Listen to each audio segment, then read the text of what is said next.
Thanks. Sherry Goodman talked about scarce water and other resources. I think for us, the most scarce resource is time. So, I was going to ask each panelist a simple question, but I think we are really short of time. I'll give up my right, turn to the audience. So please keep your questions really short, and please keep answers also short. Yeah, there is a phone there. Hi, my name is Zach. I'm a fellow for the Center for Security Policy Studies and a graduate student here at Mason. I was wondering, it seemed not touched on often, but what is going to be the relationship with between India and China in the next 10 to 25 years? And I think the water policy probably touched the most on that in terms of China controlling all the river deltas flowing south. So what will be the growing, as India increases the fertility rate, you mentioned how the workforce is going to be going up in India as China's declining. What's going to be the relationship between those two going forward? Don't all speak at once. Well, I'll start briefly. More and more global production is going to move to India. As India's workforce gets larger, China gets smaller. Ideally, China will want to move up the value chain, producing more advanced industrial goods, planes, cars, autos, computers, and India will do kind of more of the hard manufacturing, energy-intensive work. The problem, as you say, is water and food. India is going to be deeply affected by climate change, and China and India will have to negotiate from a fairly hostile and competitive position over both water resources and control of Indian Ocean shipping. I would simply add that India and China have fought wars against each other. I think there's a very deep-seated suspicion and resentment, and most recently exhibited in this Doklam military incident on the border of Bhutan. So I don't think it's going to ever be a completely easy relationship.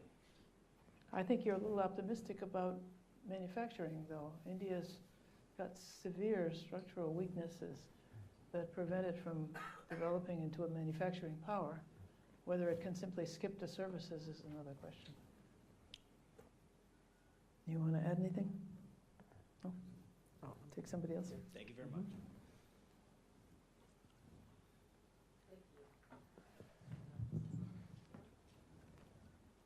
Thank you. With regard to food systems and the impacts of climate change, the food systems are actually going to create even more impacts of climate change due to food loss and food waste and methane emissions, especially if 40% of the world's rice is coming from the region of Southeast Asia or Asia, and 60% is exported. So one of my main questions is, what can the international community do to prepare strategically rather than compete? How do we work together to be resilient to what's coming down the pike or down the 10 rivers? This is you, surely. Yes, thank you, Sherry. Rachel, I think for example, the Lower Mekong Initiative is an example of an effort to help better coordinate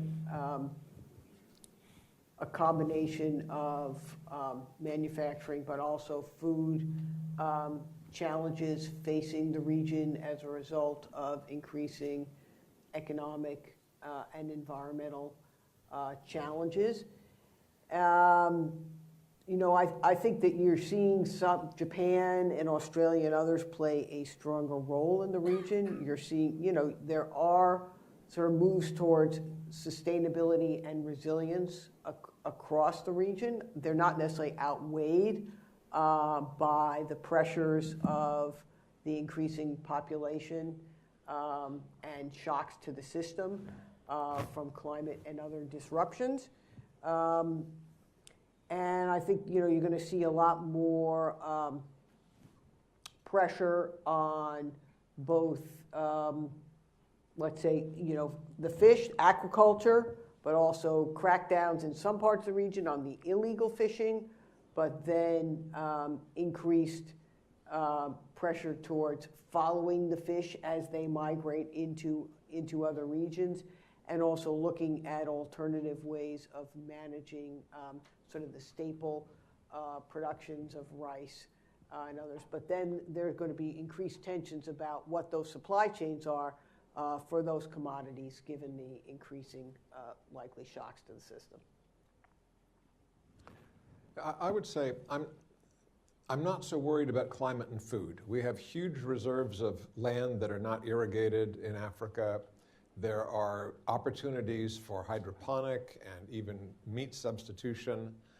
I'm much more worried about the physical effect of climate change. For example, as it gets hotter, the demand for air conditioning is going to rise. As India, Africa have more people who can afford air conditioning. Problem is, air conditioning is very energy intensive. And if our electricity infrastructure is not built out of renewables, the demand for air conditioning alone could push climate gases much higher, leading to a terrible circle of more energy spent to cool us while the energy use is heating the environment that we live in and making areas less habitable. So I think the real question on environment is how fast we get out of fossil fuels altogether while meeting our space, industrial, heating, and living needs. Right. That'll be a particular challenge in India because its population is on a much more rapid growth rate even than China's, which, as Jack noted, is beginning to see the declines associated with aging and has a better ability because of its authoritarian economy, if it wants to continue to manage declines in carbon emissions, whereas India could be the real challenge in coming decades. No one else?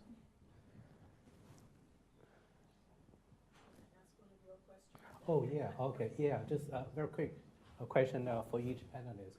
And Jack, you talked about China's aging society, right? Some of the security people might be very impatient. So, okay, China has aging society. What does that do to China's policy, say in the South China Sea, right? If say if you don't have a straightforward answer, they say we can worry about that later. How would you sort of? No, I think China is trying to create facts on the ground as quickly as possible. Mm-hmm. China knows it has a window of opportunity that is favorable in terms of taking advantage of the manpower that it has now, the bonuses, the demographic dividend in education that it has gained. So if China is going to build on the economic growth of the last 30 years for geostrategic advantage, the time to do is now, and therefore to be more aggressive about it, because 2030, time is not on China's side, and they know it. Okay. Yeah, for Dr. Fraud, and I wonder if you can sort of give a quick comparison between U.S.-Japan trade dispute.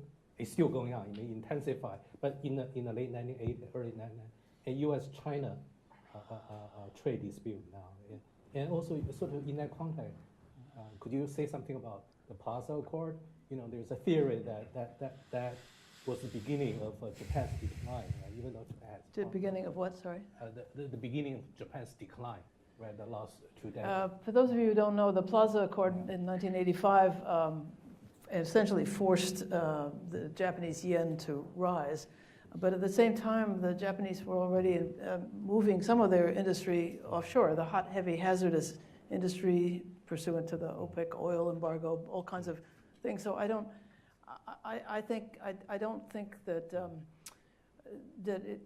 that alone caused the decline. Mm-hmm. But the comparison is interesting. I have seen a presentation in which the Japan bashing slogans, the fear of mm-hmm. Japan in the 1980s, fear that Japan was going to take over, you could substitute China mm-hmm. for Japan, and the same set of fears comes up. There's something very frightening about this. The difference, of course, is that in those days, Japan didn't have much of a military force, and what they had was confined to a very narrow definition of self-defense. Now Japan has a very respectable military force, including a very high-tech Coast Guard that I mentioned earlier. So that's a very big difference right there, I think. I could go on, but let me stop there. Yeah, I have a last question for Schar Goodman. And unfortunately, you cut your presentation short about Arctic route, and that's my question. I read in the news that China just recently made the first voyage into Europe through that route, and we know that shifting trade routes can potentially affect geostrategic picture, right?